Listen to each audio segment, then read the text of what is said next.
back to another edition of Boxing Info. I'm your host, Islander. This is just kind of a catch-up recap kind of a thing. And one of the things that I was going to talk about was obviously in the aftermath of Manny Pacquiao's destruction of Miguel Cotto, Floyd the Liar Mayweather came forward and decided that he wanted to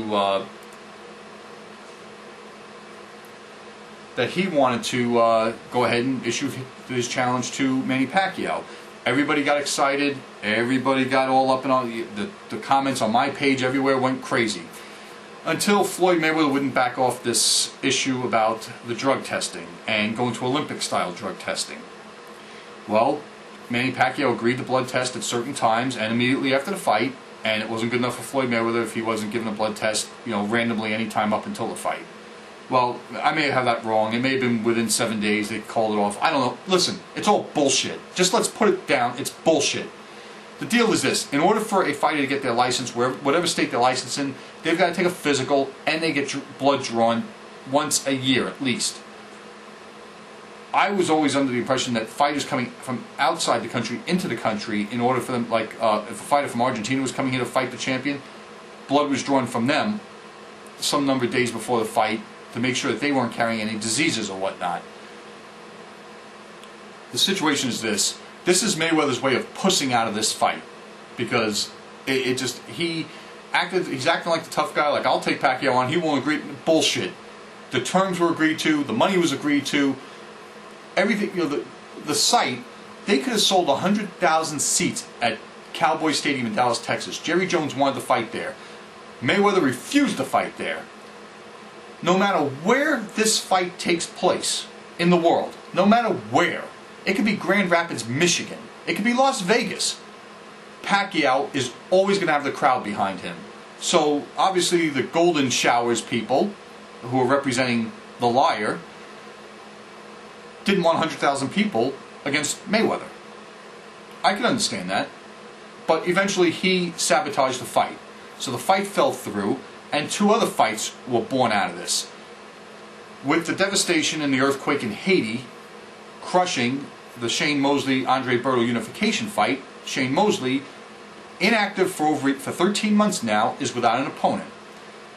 Manny Pacquiao turned to another top-ranked fighter in the top-ranked stable, Joshua Clottey, a big, strong welterweight that Mayweather will never get in the ring with.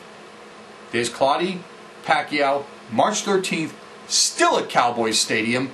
They'll try to sell 40,000 tickets. It's going to be an extravaganza. I expect Pacquiao to get by and win the fight, probably by decision. I don't know that he can hurt Clottey, and I don't know that Clottey's fast enough to hurt him. But I do see the athletic ability, the boxing ability, the defensive capabilities of Pacquiao getting him through this fight pretty much unscathed. Okay, it's not going to be easy, but he's got enough to get past Clottey. Clottey, it's the fight of his life. Everything's on the line here. He wins this fight, his future is set. The other fight that's born out of this, which I understand has been signed by some parties and maybe not others, is a early May fight between Shane Mosley and Floyd Mayweather finally. It's funny how when Pacquiao walks away and gets a multi-million-dollar payday against Clottey, Mayweather finds it in his ability to forego the "I'm not fighting a sparring partner" comment, "this guy's lost 5 times" comment. He'll fight Mosley now when he has nobody else left out there. What are my thoughts on this? Mosley agrees to the Olympic-style drug testing. Guess what? He's got no choice. 2 reasons. 1, he needs the payday, Mayweather doesn't. Obviously Pacquiao didn't need the Mayweather payday, he's getting another one. Mosley can't get a payday, and he hasn't gotten a payday unless Oscar De La Hoya's been involved. So any crazy random drug testing, Olympic-style drug testing that Mayweather wants, Mosley's going to comply. He'll bend over backwards, he'll lay on a bed of nails to get this fight. He has to. Okay, so it's not right or wrong between all you righteous people out there that are saying, do drug testing, it needs to be taken more seriously. Bullshit. They already test for all kinds of known substances. If they didn't, Fernando Vargas wouldn't have gotten caught on steroids, okay? They test. They find out. They know.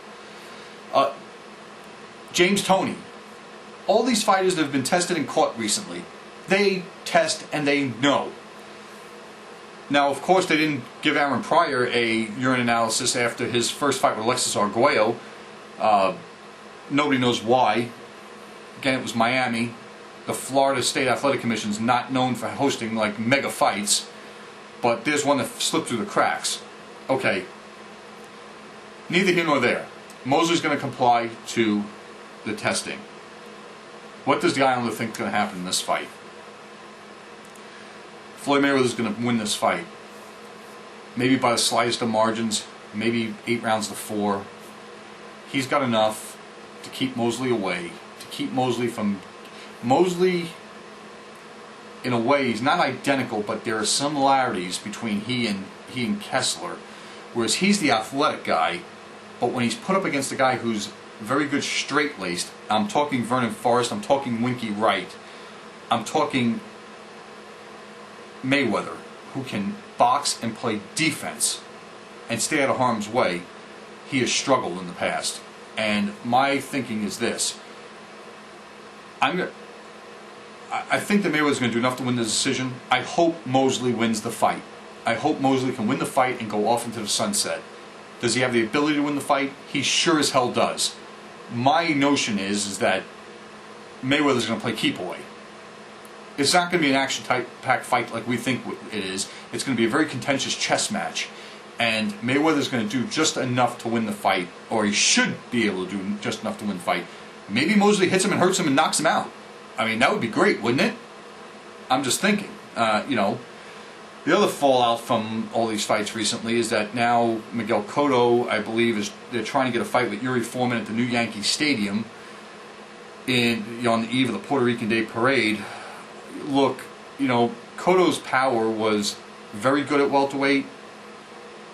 Suspect in his last 2 fights, and against Margarito for that matter.